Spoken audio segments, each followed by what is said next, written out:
बिस्मिल्लाहिर्रहमानिर्रहीम। अस्सलाम वालेकुम। आज की इस वीडियो में हम अक़वाल मासूमीन अलैहिस्सलाम पार्ट 14 डिस्कस करेंगे। लेकिन वीडियो स्टार्ट करने से पहले अगर आपने हमारे चैनल को सब्सक्राइब नहीं किया जल्दी से सब्सक्राइब कर ले और साथ में बेल आइकन भी प्रेस कर दे ताकि आपको हमारी लेटेस्ट वीडियो की नोटिफिकेशन मिलती रहे।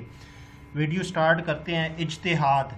अल्लाह मुझे उस चीज़ से बचाए कि मैं अपनी नमाज और रोज़े के मुतालिक अल्लाह के हुजूर कोई इज्तिहाद पेश करूं। एहसान। उस शख्स पर भी एहसान करो जिससे बदले की तवक्का ना हो। अरकाने दीन।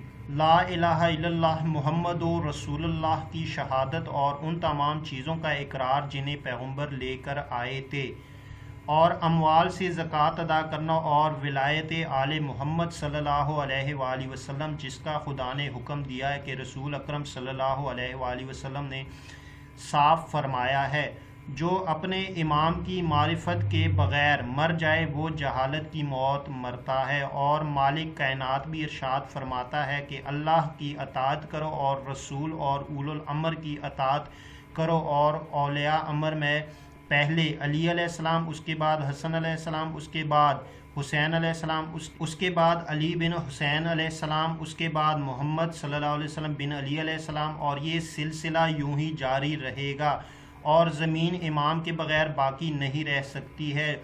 और जो शख्स भी इमाम की मार्फत के बग़ैर मर जाएगा वो जहालत की मौत मरेगा।